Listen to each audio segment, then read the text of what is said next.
There you go. 1 minute of showtime. Oh, I always do this. Wow. Friends, I need help. Can you help me? Right? How can you help me? Oh, I pray for myself this morning. Lord, give me the strength to say what you need me to say, to do what you need me to do, to answer the questions, and to speak life in today's situations. In Jesus' name, amen. Well, we're ready. Are you ready for this? Are you ready? We have an interesting discussion this morning to talk about. When is a car accident a crime? That's something else because we're all drivers, right? And to some extent, we sometimes pick up Your our show will phones go live in 5 seconds. and we shouldn't. 4, 3, So we're going to talk 2, about that. 1. There we go. Hey, everybody. Good morning. Thanks so much for joining me on Down to Earth. This is the show in which we talk about the issues that matter. I am Harriet Kamek, and I am your host on this morning. It is Thursday. I can't believe I'm saying it, but it's Thursday, January 30th, 2020. So for those of us who have never been to the spa, who have never seen another part of the world, you know something? You better get busy planning. So that tax return that you're filing, when you get it, take it and go on vacation this year. Go overseas. Go see somewhere different that you've never seen before. Not East Texas, not Smith County, East Texas. I would not advise going to Mississippi or East County, Texas, or East Smith County, East Texas. But I do advise going to other parts of the world. Hopefully by then the coronavirus will go away. Is anybody worried about that? We need to ask ourselves the question, how come the same country that gave us the bird flu some years ago is the same country that now has a coronavirus? If you look at this, you got to see this as a weapon of biological warfare. Because think about it, this virus is popping up in the oddest places in the world. In every country, there is somebody with that virus. So it's China tracking something and testing the limits and boundaries. So they may not fire a rocket. They may never send a rocket to us. They may never set off a nuclear bomb. But guess what? They are doing something else, aren't they? Right? Just think about it. I got a call the other day to say they found the virus in Jamaica and in other parts of the Caribbean. And I'm like, that is impossible. Those people are not traveling to China like that. Like, you know what I'm saying? It's not Hong Kong. China is not the epicenter of commerce for the world. People are not traveling to China like that. I'm like, there's something up with that. I said, no. China is spreading that virus deliberately. As for me, you ain't going to see me go there anytime soon. Right? So hopefully by the summer, that virus will go away. But I hope the government is paying attention that this is a biological warfare because it's impossible.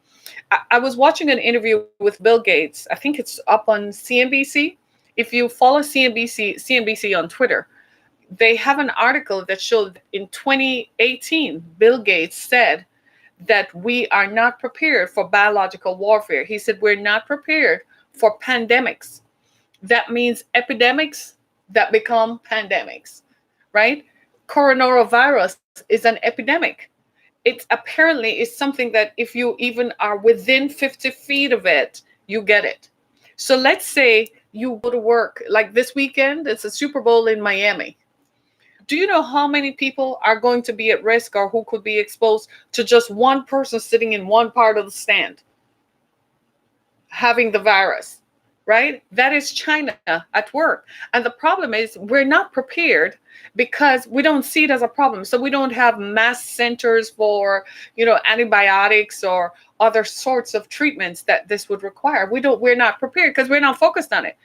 What we're focused on is going into space and pushing buttons. Like, seriously, you got to look, when you're looking at your enemy, you don't know which way your enemy is coming at you from. So you can't just sit there and look at your enemy while he's smiling in your face and not know where he's coming from. You can't just say, we have to look at his capacity. What does he have the capacity to do? He can do anything, then you better strategize and plan for him.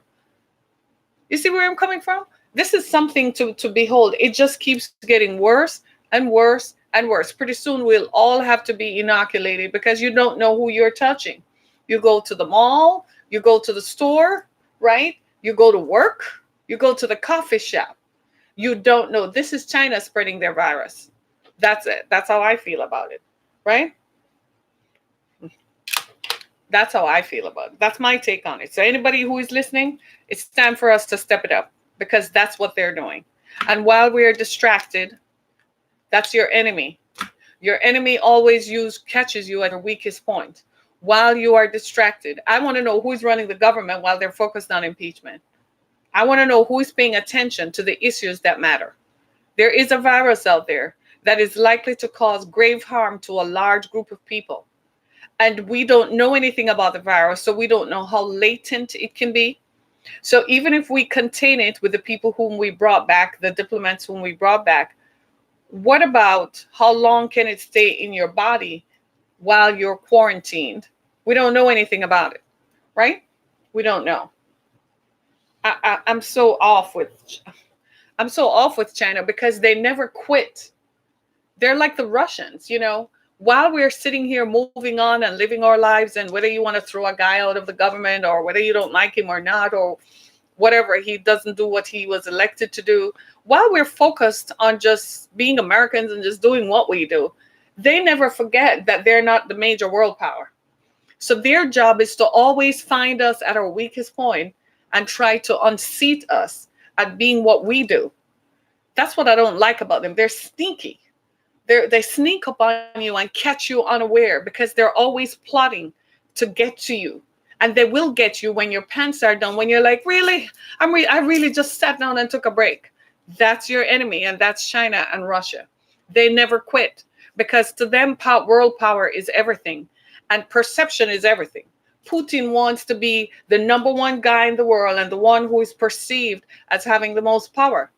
And China is like, you people took us for granted for centuries. We want to show you how powerful we really are. So here, take this. Can you talk to us about all the Muslims whom the ethnic peoples whom they harvest their organs and gut them out and harvest their organs? No, well, you can't talk to me about that because I hold you hostage with all the products and I have all your secrets. So while I was bowing down to you and saying, yes, Mr. White Man, no, Mr. White Man, I was actually learning your secrets. So we can't really do anything. So we say, okay, well, we're not going to talk to them about that. But in the meantime, they never gave up. And they were still plotting because they are not the superpower. And they haven't forgotten that. That's a lesson for all of us. Your enemy never gives up. You can never be asleep at the switch. You always have to be on guard and focused because the enemy never quits. The minute that you think the battle is over is when you lose. The battle is never over. It's just fought in different arenas. So this is you. You're a warrior all the time. When you get 2 minutes to relax your mind, you be grateful for that because this war is never over, right? Because now they have a virus that they intend to use to decimate as many people as they can, and they're serious about it.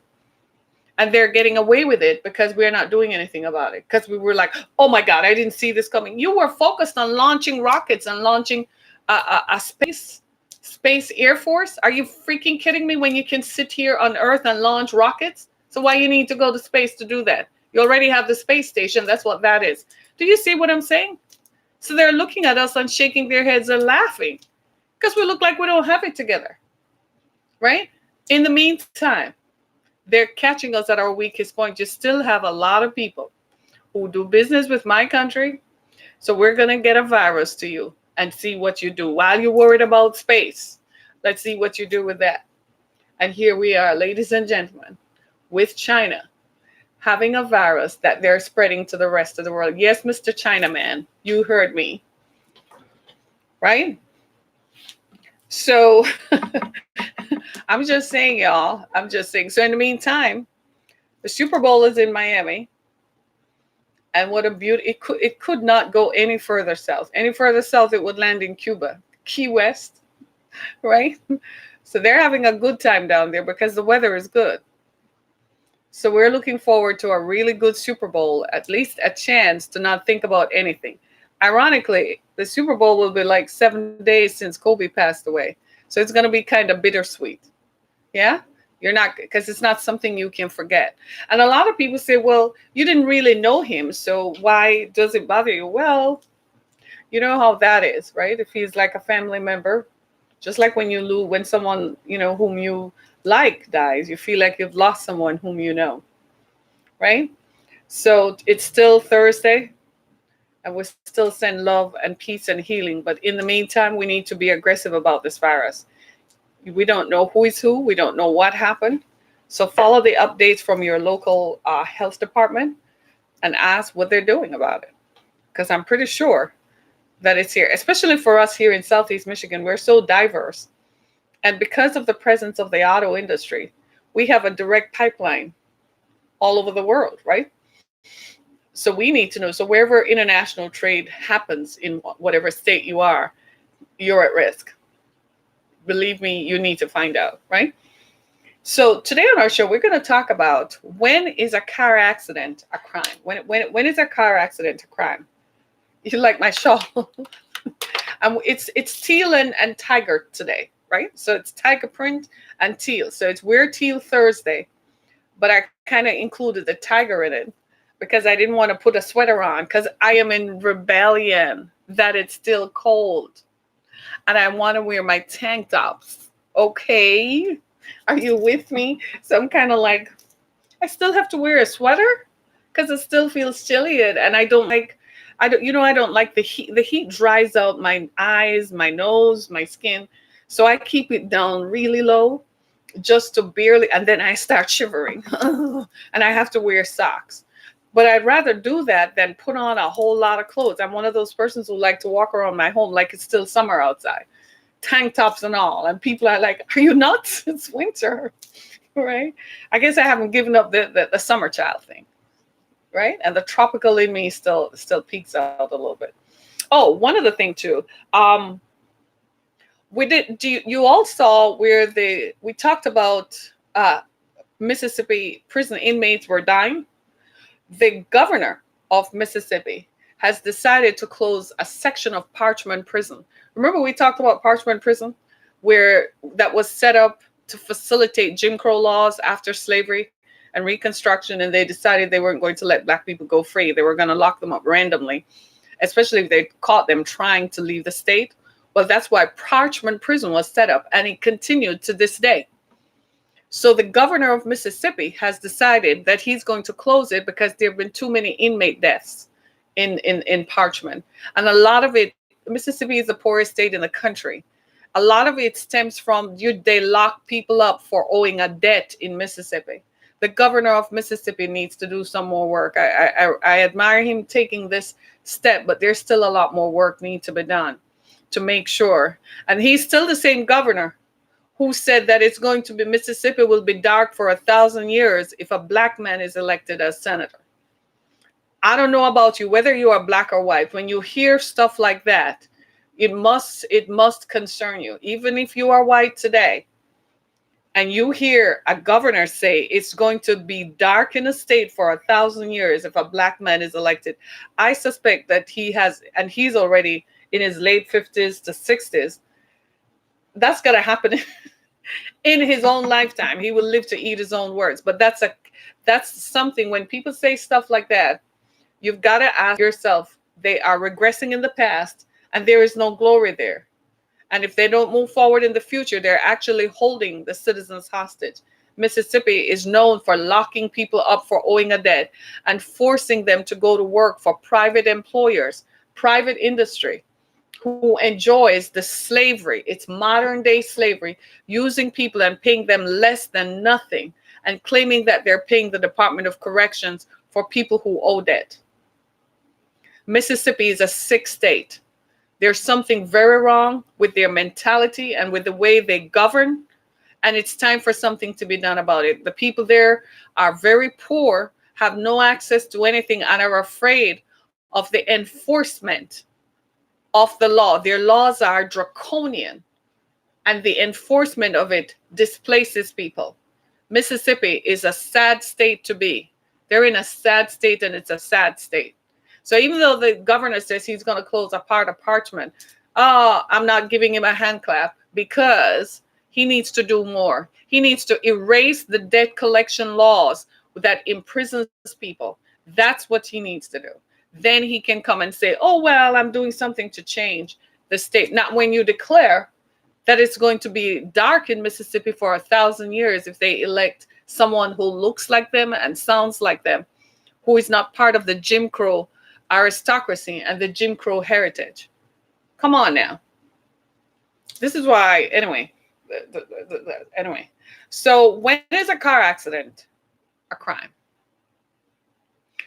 I think we need to put this into perspective, because we're all drivers, right? We're all motorists. And we got to pay attention to, I've never understood why people drive drunk. That's me. I've never understood. I don't know why the law gives a clear guideline about blood alcohol levels. But frankly, I want to know, why do I need the law to tell me that I am impaired if I know that I've had a drink? I don't understand it. And it happens, and with people who you assume would know better, or people whom you think would not do this, they are the biggest perpetrators of driving while drunk. So in this scenario that we looked at, this was a man who admitted that he had had 7 to 8 beers in a day at the time of the accident. He had already consumed 7 to 8 beers. Now, they're saying that based on his height, his weight, and so on, it might not have been an issue. It's a crime when it's intentional, yes, right? We're going there, right? But if you know that you've had 1 beer, why do you get behind a wheel to drive?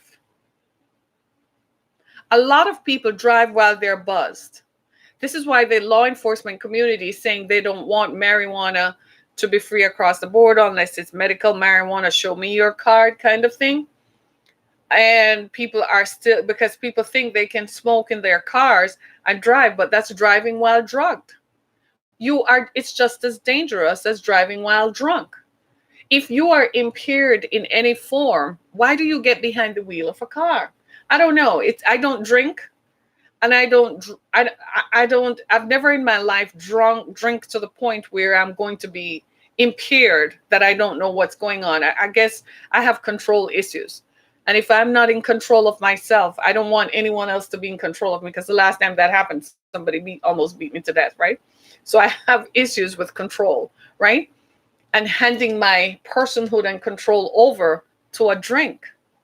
In this scenario, this man had had 7 to 8 beers, and he went driving. He positioned himself to drive for 6 hours. And this was something that he said he does often enough. Well, while he was driving, he might have been distracted, because in today's world, law enforcement says that between our cell phones and the screens in our motor vehicles, we're driving distracted. In fact, they have a term for it. It's called hyper distraction. We're all driving sort of impaired because we're paying more attention to our phones. Accidents happen in the flash of an eye, because that's what happened to this guy.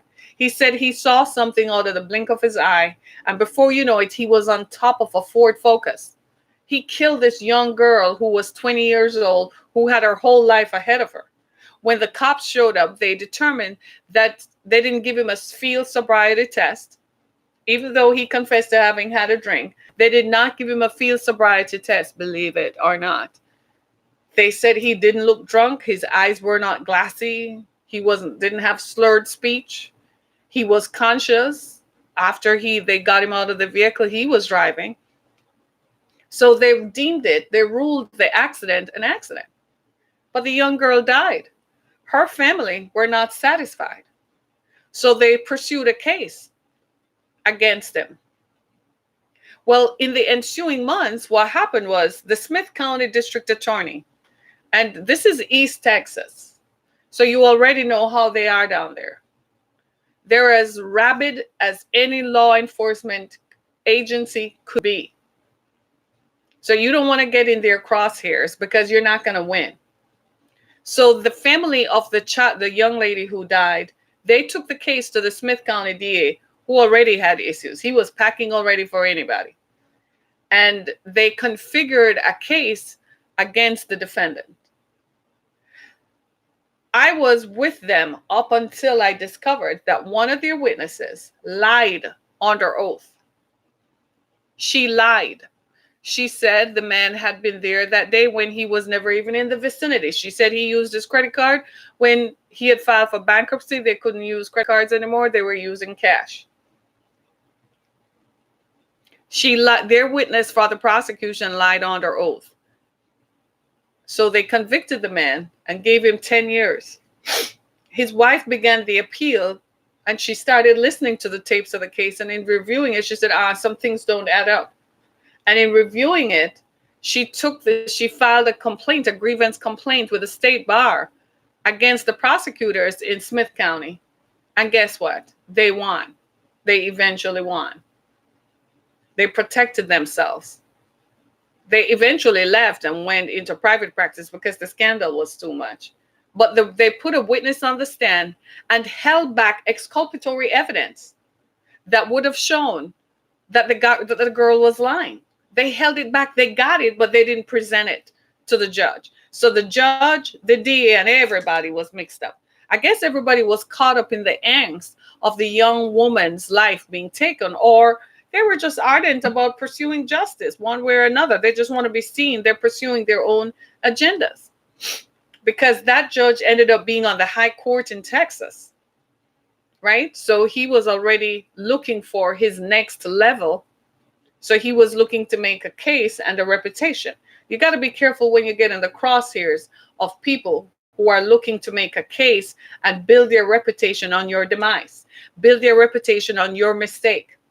The man in this story made a mistake, but he was accustomed to making that mistake. The mistake he made was drinking. Do not drink and drive.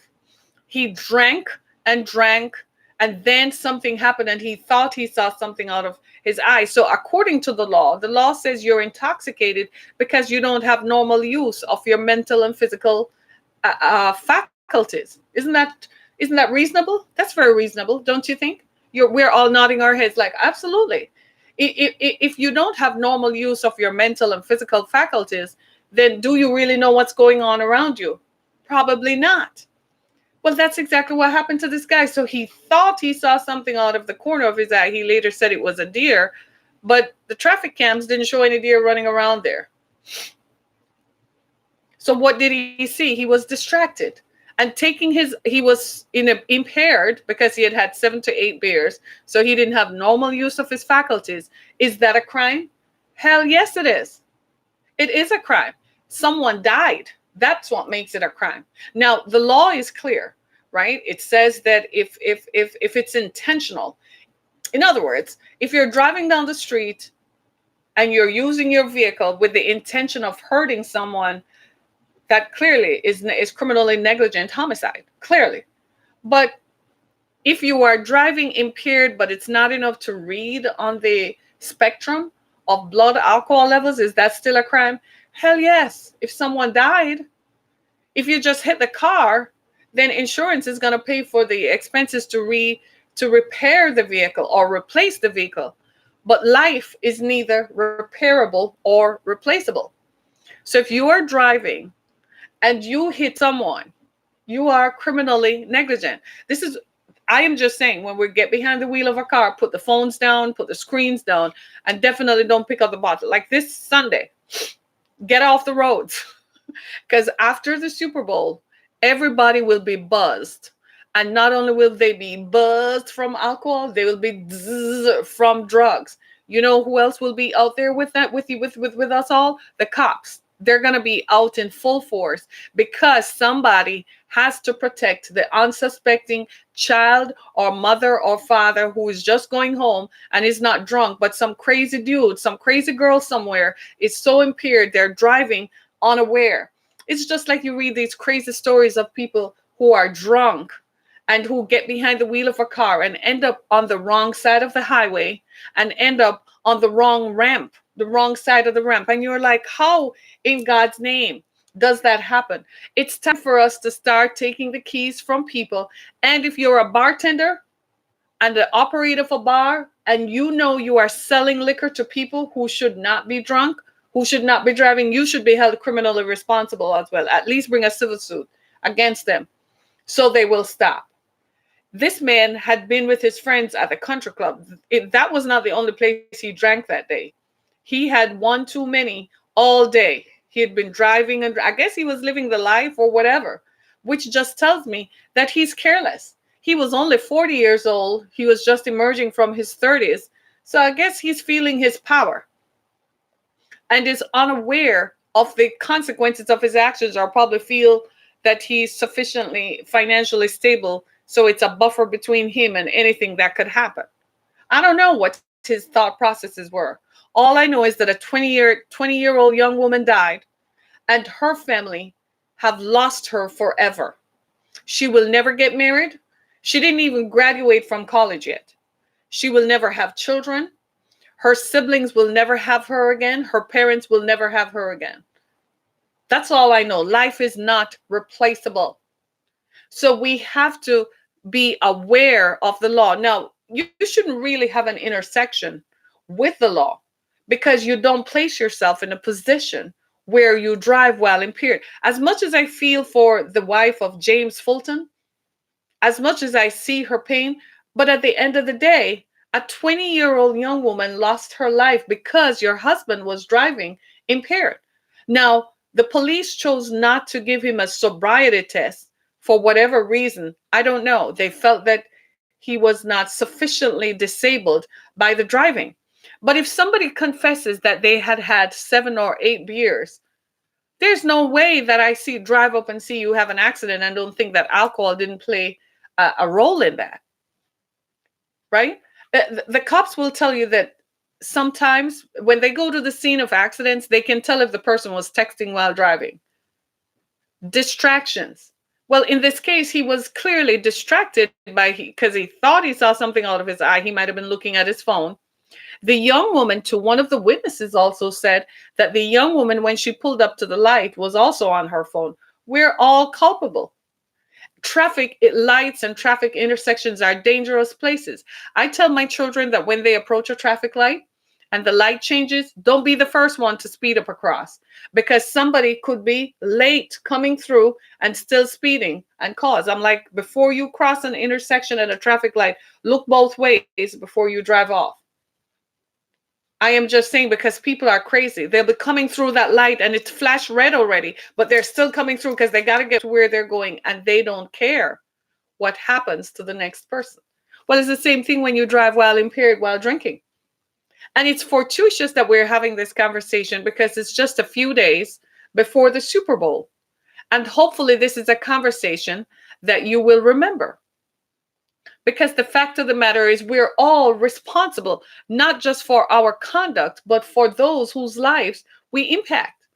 It is not fair for me to get behind the wheel of a car if I've had a glass of wine, 2 glasses of wine, and to tell anyone I can handle it.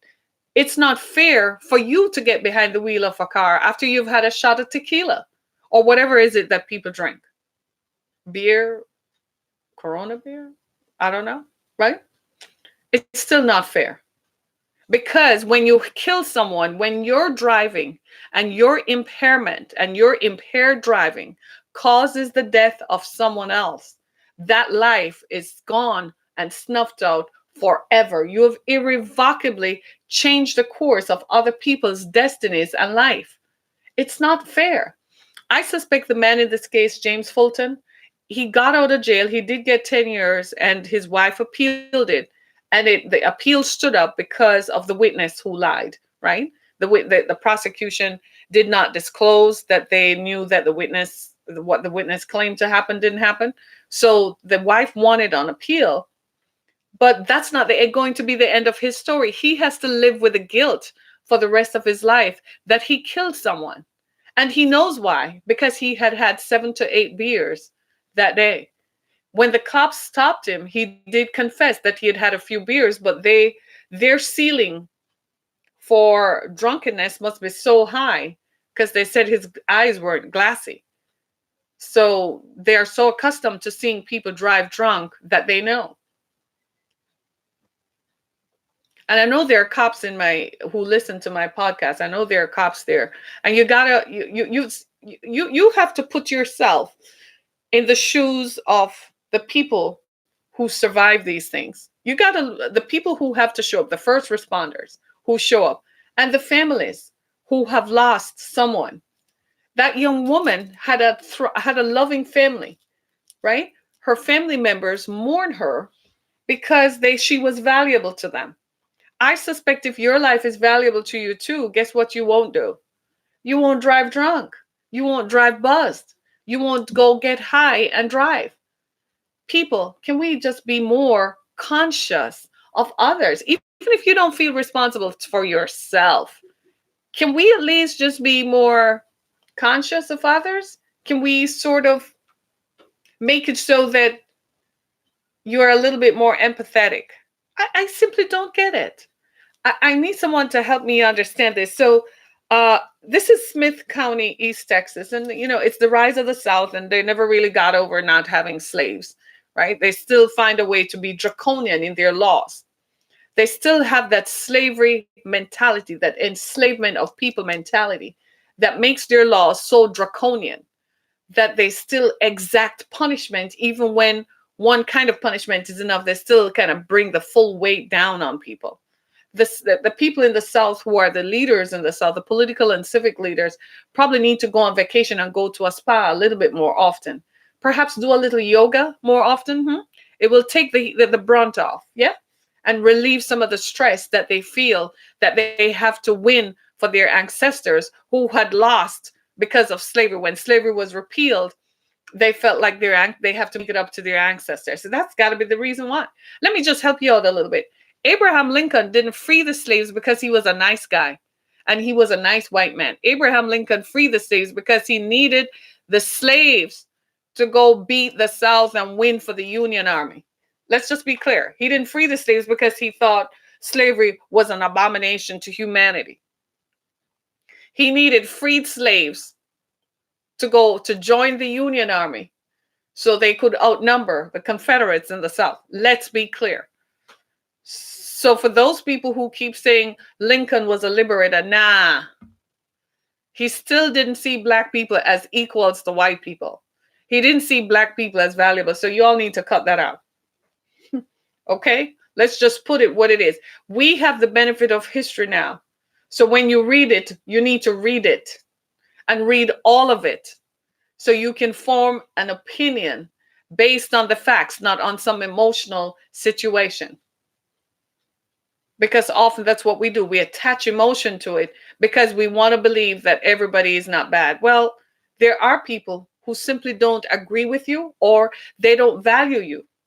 And in that day and time, there were more than enough people who didn't value. There was racism in the North.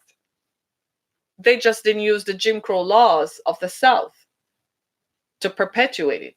But racism still existed in redlining and fights at factories to make sure black people did not work and get the same pay. That's how come we had unions. So let's just be clear and call it the way it is. The South still has a problem. Even with its own people, the laws are still draconian. I read it in the same story. I read a guy drove drunk for one thing and they gave him 16 years. He didn't hit anybody. He didn't do anything. He just had a beer in the car and they gave him 16 years. Like, seriously?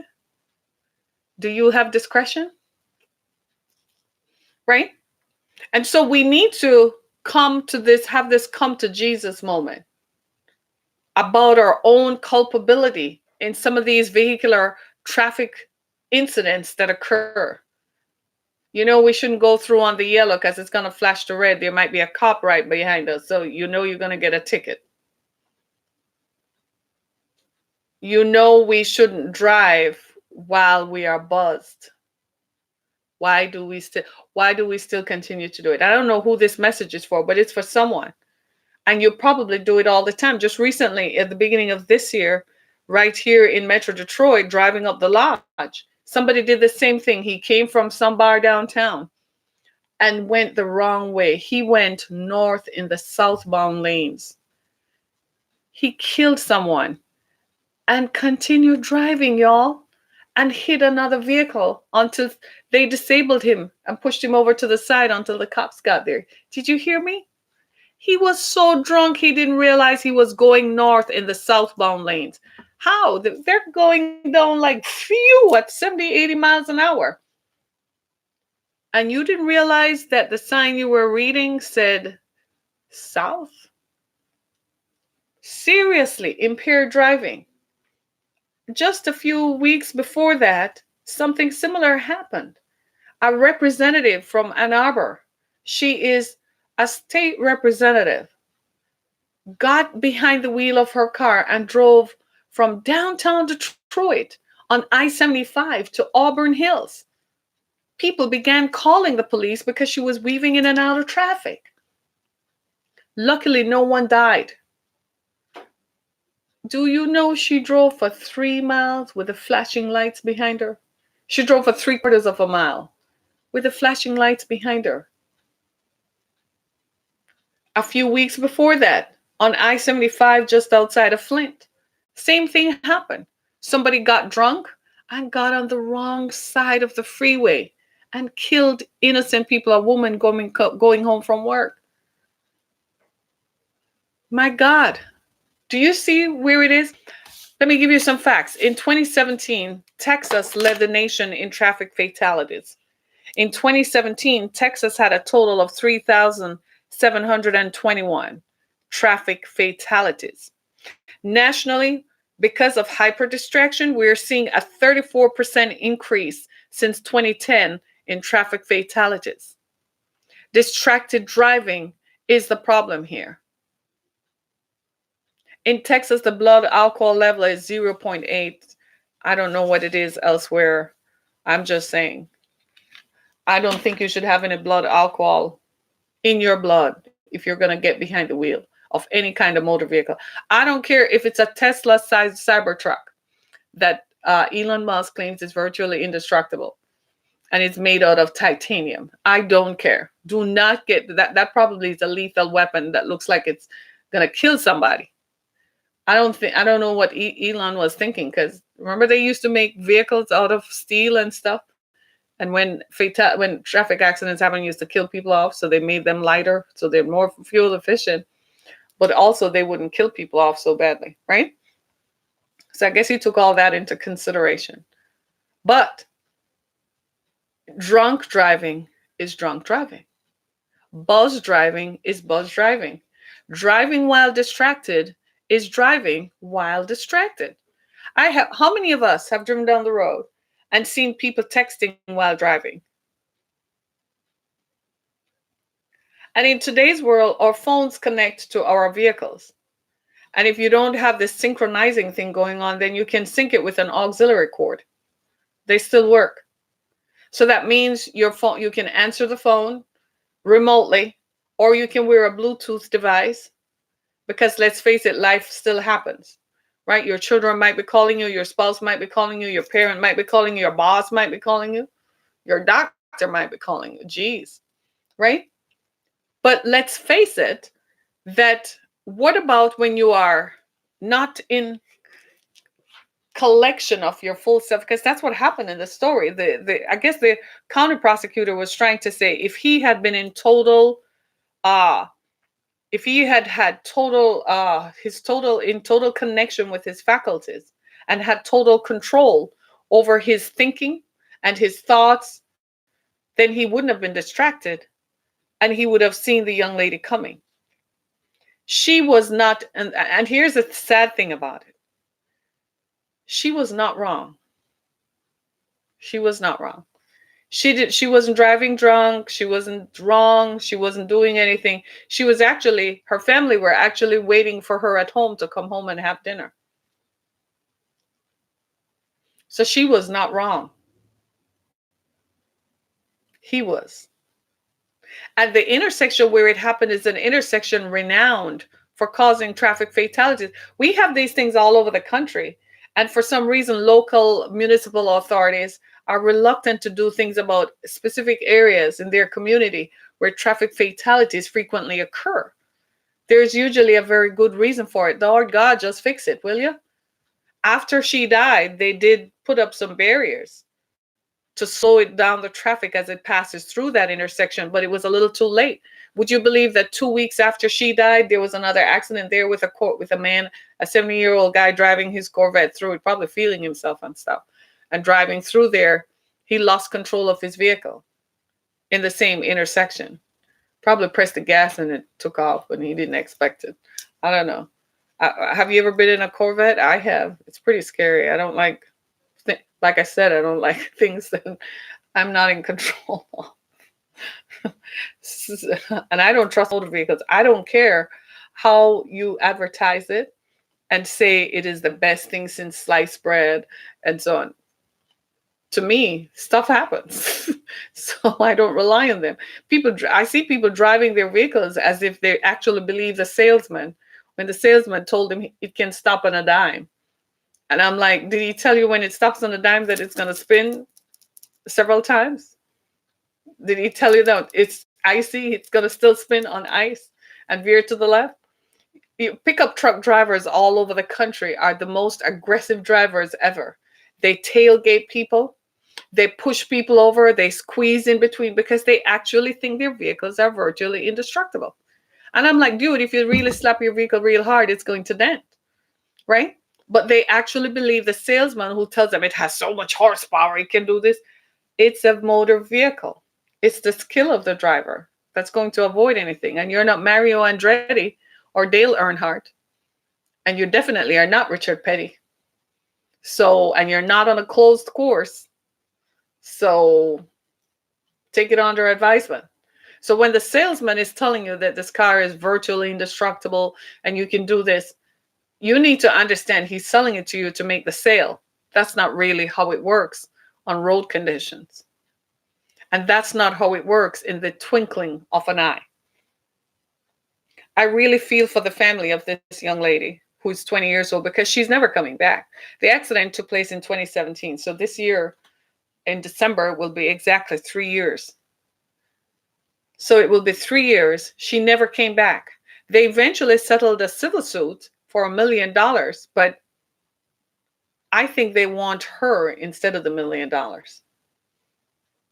And the whole point about it was even after they settled the civil suit, they still felt that he got away. And it's their anger that drove it because they felt like he would do it again, that he was a habitual drunk driver. And that's an important consideration because he got punished. I bet he won't do that again. Do you see? He probably had his license suspended while he was imprisoned and had to work through sobriety classes to get it back. That's good.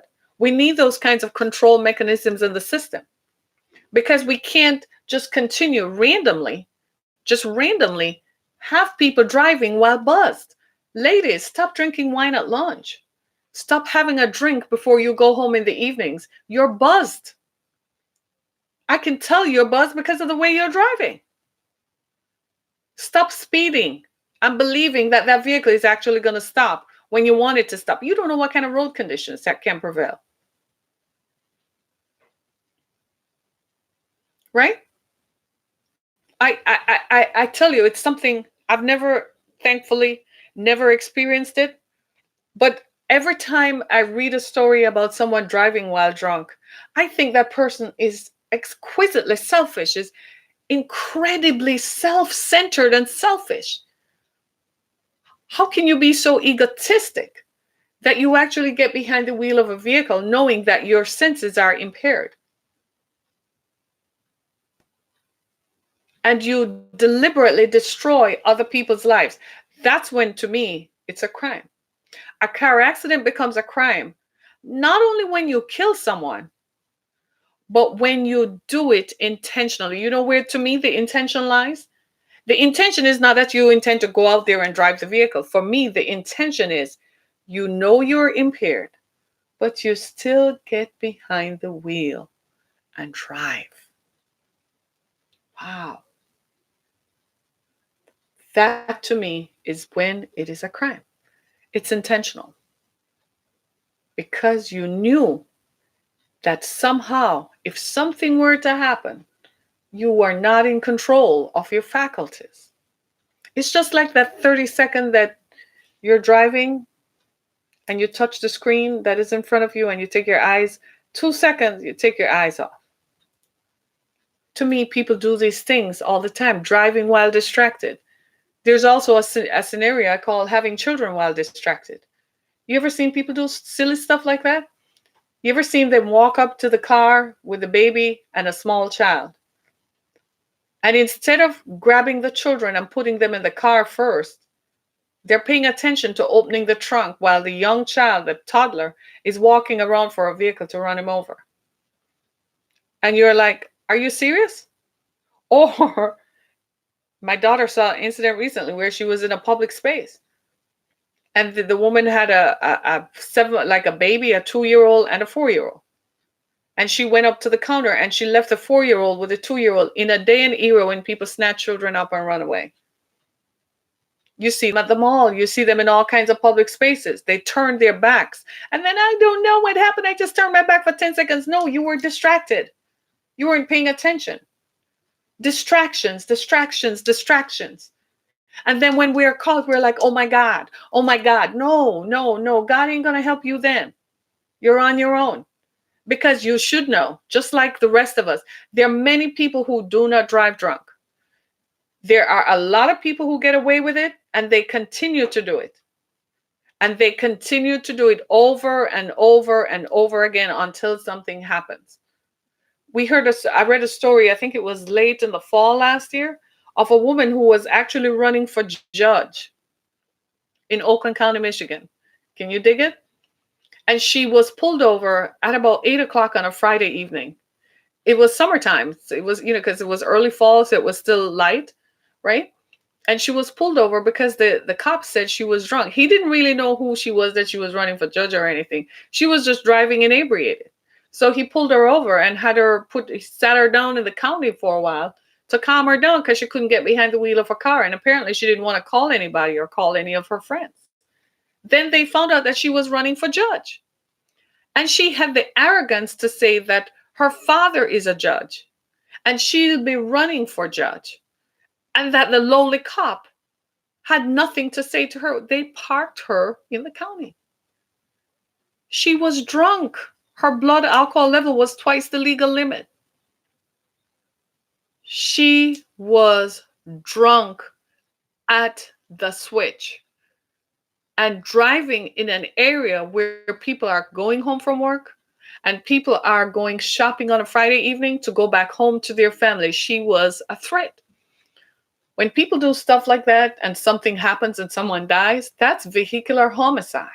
You kill someone. The intention lies in the fact that you know you're impaired and you get behind the wheel of a motor vehicle. You know you're impaired. You're not in control of all your faculties. And yet we still do it, right? Crazy stuff, huh? Isn't it? Pretty crazy. Pretty crazy stuff. I think we all need to somehow recognize that we're just as accountable. When our actions cause someone else to lose their lives, I'm not talking about some dude coming in your house and you defended yourself. If you didn't invite him in and he came in your house, well, whatever he got, it is what it becomes. What are you doing in my house and I didn't invite you? Right? But when our actions cause someone to lose their life, that is intent. And that's where the crime occurs, right? So for more on this story, I'll post the link so you can read it in its entirety. I still think that Smith County in East Texas, they still have issues. But in this time, I agree. I side with them. I side with them because I think he was impaired and he still took someone's life. Had he not been impaired, if he had never had a drink that day, we wouldn't be talking about the story. That young woman would still be alive had he never had a drink that day. But the fact that he did caused him to be impaired while driving, and he killed someone and took her life. This time I side with them. As much as I don't side with the South, As much as I think that they have their own agenda that they seem to be getting back at the rest of us for their ancestors losing money through after slavery ended. But I side with them this time. The law is the law and right is right. When wrong is wrong, it's still wrong, right? And this was wrong, right? So this Super Bowl, promise me, look at me, I'm here. Hi, look at me. Promise me you will not drive buzzed. Promise me you will call an Uber or a Lyft, some sort of rideshare service, or a designated driver. And if you're going to be the designated driver, promise me you will not drive drunk. Please, I have children driving. Please, I'm begging you. I don't want to lose my kids. They mean the world to me. Can you promise? Thank you. Right? If this message has been a blessing to you, go to my page on Anchor FM, click on support this podcast, as well as go visit my other stories on Spotify, Spreaker, Breaker, Apple Podcasts, Google Podcasts, Podcast Addict, Blog Talk Radio. You can stream us anywhere. We're on YouTube, so you can visit previous episodes that we have talked about. Today's Wear Teal Thursday. So Thursdays are Wear Teal Thursdays. And pray for me that I can continue to find more teal colored clothing. I have two daughters and they don't have mercy on me. No, it doesn't work. When it comes to clothing and jewelry and stuff, they're like, oh, Mom, please. And they leave me alone, and I kind of just am left with, I'm lucky if I find something, right? But I love them dearly. So I ask you, just as I want your children to be protected, I want mine to be protected from drunk drivers. I never knew what it felt like as a parent until I had to place my children, the most precious and valuable things in my life, to put them behind the wheel of a car. I still ask myself if I'm okay. I still ask myself, I need to have my head examined. But they grew and they grew up, and it's best for me to teach them. So now they're out there at the mercy of everybody else who drives. So please consider that this Super Bowl promise. You promised, you looked me in the eye, and you promised me that you are not going to drive buzzed this weekend, and you're not going to drive drugged this weekend or anytime. That if you feel like you've had one and it's too much, you're going to park your car and you're going to call an Uber to take you home or a Lyft, and you go back and get your car the next day. And then you're going to sit down and think about what is your life worth if you have to drive drunk or drugged, right? This is Harriet Kim. Thank you so much, everybody. I appreciate you taking time out to be with us on this Thursday morning. I cannot believe it's the 30th day in the new decade and the new year. Thanks so much, everybody. Be blessed. Bye. Hey, thanks so much. Be blessed.